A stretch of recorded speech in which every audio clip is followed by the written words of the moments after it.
Hey realtors, I wanted to hop on and just give you guys a little bit of HUD training.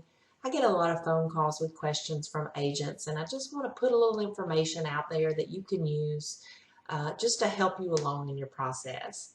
So we all know that HUD properties are FHA loans that have foreclosed on a property. Those are insured by HUD. So what happens with those is HUD pays the insurance claim to the mortgage company and then takes the property back to resell it. When HUD properties are priced, we do a BPO and determine what we feel like the property is worth, and then HUD does an appraisal. The appraisal is what's going to determine the price. They do consider our BPO, so if they're way off, we can look at doing some price adjustments, but typically that appraisal is where the price is going to be determined.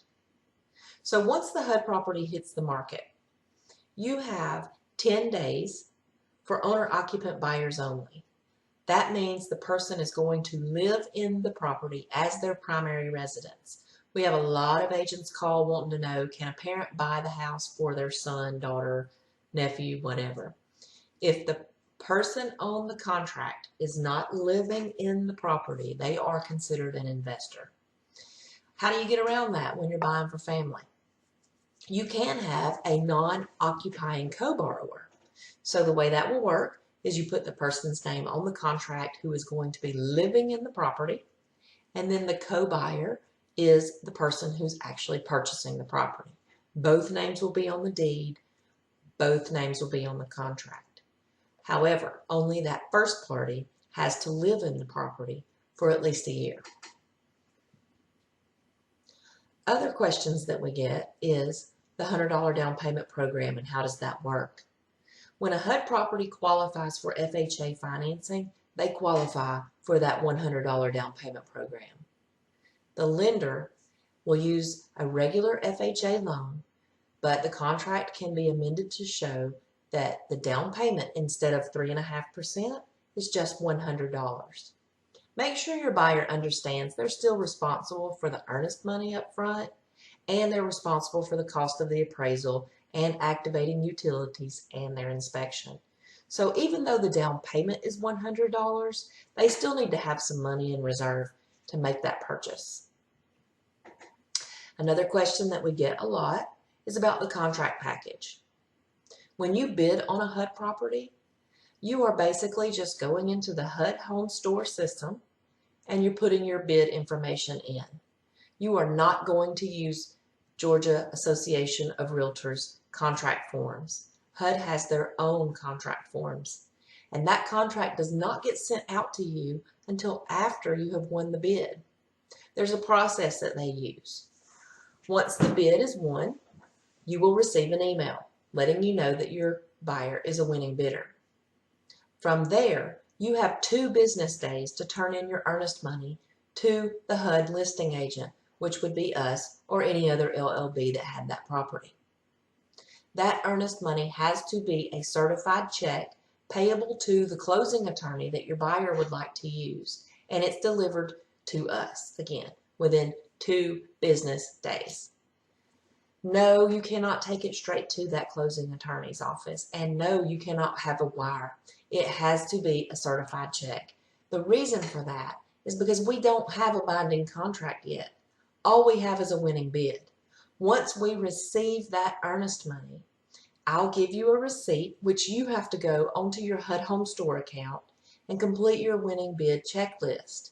This will mean you will check off that your buyer's contact information is correct, the lender's contact information is correct, the closing attorney's information is correct, and your contact information is correct.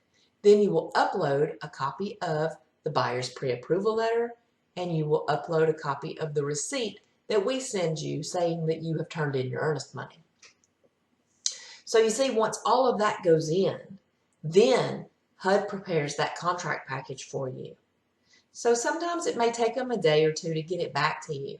If you haven't gotten it by that second day, reach out. Let us see what's going on. Maybe there was an email address that was incorrect, or maybe it's sitting in your spam folder. So once that contract package does go out, it's going to go to you first to review the package. Once you've reviewed the package and you just check that everything looks good on there, then it's going to come back to you again for an actual signature. Once the signature ceremony starts, you can go in your DocuSign account and you can follow along to see who is signing next and where is the contract package held up at. This is very helpful to keep the contract moving as quickly as possible. Okay, so now we've got our contract package signed and we're ready to go forward. What's next? Next is going to be getting your home inspection set up. So to do this, you're going to want to send in a request to activate utilities to HUD. I'll provide that form to you. And basically what you're doing is asking for permission for your buyer to turn on the utilities in their name so that they can get their home inspection done. Let's remember that HUD properties are sold as is. So we're not going to have a home inspection and then come back and ask for repairs or ask for price adjustments. This is just for your buyer to see what works and what doesn't and be comfortable with what they're buying. So you send in this request to activate the utilities. HUD will return it. If there's any of the utilities that cannot be turned on, they'll let you know on that form, and then do not activate whatever service they're saying can't be turned on. If you do, you could be responsible for vandalism to the property because there could be water damage, electrical fires, that sort of thing. So they already know that there's a problem. That's why they're not going to let you turn it on. Okay, so you got your inspection going. Great. The next step is appraisal. We want to try to get the appraiser into the property at the same time frame that we have those utilities on for the home inspection. That way your buyer doesn't have the expense of turning them on once, turning them back off, then turning them on again. Get it all done at once if you can. Once that home inspection is done and the appraisal is done, then we're just waiting on that lender to get your file ready to close. So yay, it's moving right along.